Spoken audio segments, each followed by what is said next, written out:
ubudahangarwa bw'umubiri wawe cyangwa se ubwirinzi bw'umubiri wawe, izamura nyine abasirikare b'umubiri wawe mu bwirinzi bw'umubiri wawe kuba wakirinda indwara runaka zinyuranye. Iyi sosi iyo ukunda gukoresha iyi sosi itogosheje gutya ubwirinzi bwawe burazamuka. Ikindi cya kabiri nuko ifasha mu bintu bijyanye na joint health navuga ubuzima bw'aya magufwa nyine, ahangaha amagufwa aba ateraniye mu ngingo.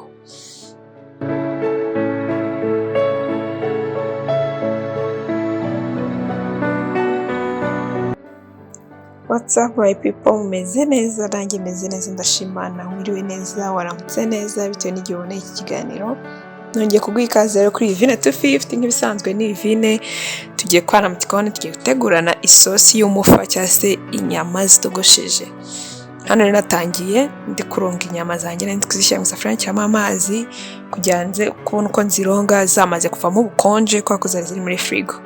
Ahangaha nahise nongera ntangira gusukura ibirungo ngiye gukoresha.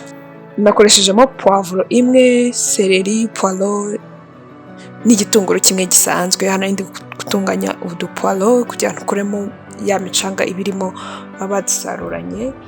Ndatangira ndabironga neza fresh, ntangira kubikata neza nitonze. Ahangaha rero ndi gukata ndabivanga, nakataga nshyira ku ruhande kubera ko n'undi ndi bubishyiremo rimwe n'amasereri ndayakata.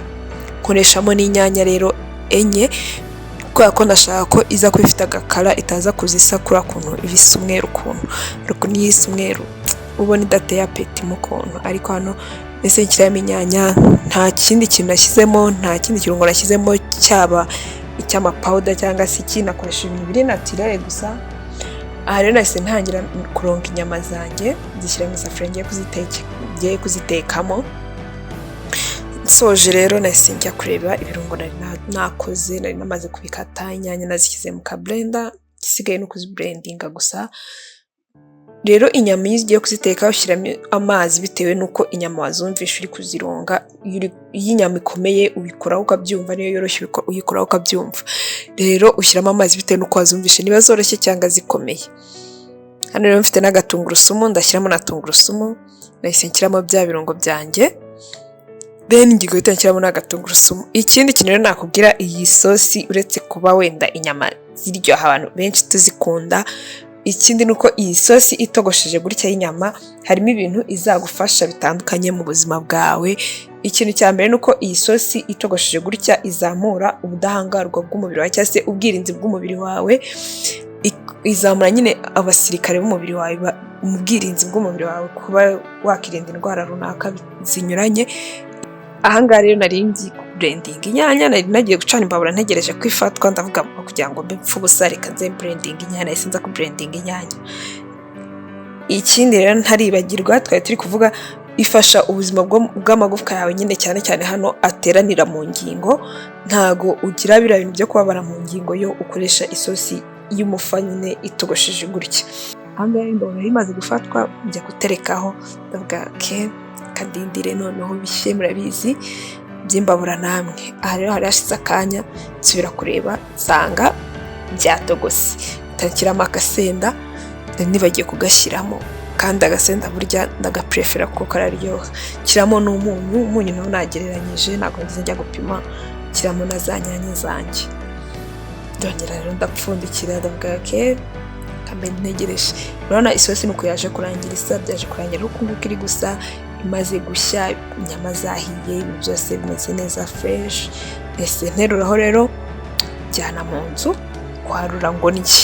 Ikindi kintu ifasha rero nuko ifasha umusatsi wawe gukura neza, ukabusa neza, inzara zawe. Ikindi havuyemo umusatsi, inzara, ifasha n'uruhu rwawe rukaba rusa neza. Ikindi kintu rero nari ndi kukubwira, iyi sosi ishobora kugufasha, ifasha ku bantu bagira ikibazo cyo kudasinzira neza. Isosi iyo uyikoresheje kenshi ifasha mu gusinzira neza kwawe, ifasha ibitotsi byawe. Ntago ushobora gusinzira nabi wakoresheje umufa. Ahantu nari ndi kubisoma baherekanye ko nyine kunywa umufa mbere y'uko ujya kuryama bifasha mu gusinzira kwawe, bifasha nyine kuba wagira ibitotsi biri deep, ugasinzira nk'akabebe.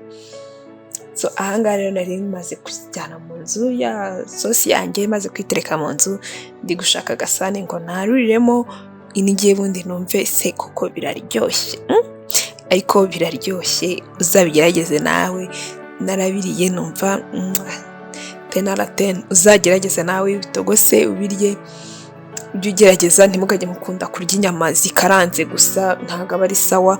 Ujye ugerageza unyuzemo unazitogose, uzirye zitogosheje, ziraryoha pe, nazo ziraryoha. Harimo abantu nyine bumva ko inyama ziryoha ariko zikaranze, yibona kwa kundi yafashe ikirungo isa umutuku nyine fresh, kandi yumva atuvuga ati ni inyama koko.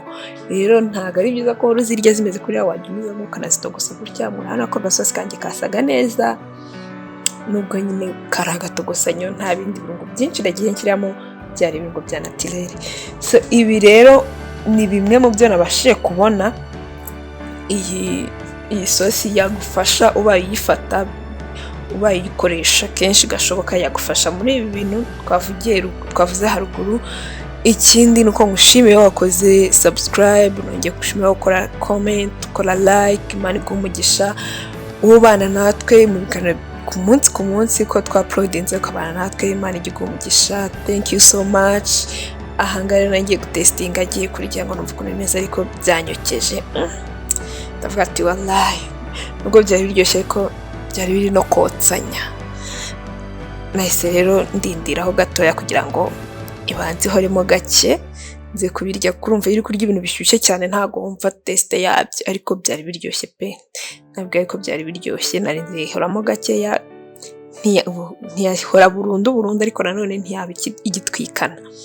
Nibwo nayiriye imeze neza fresh. So thank you so much. Naho utaha rero, ndabakunda cyane.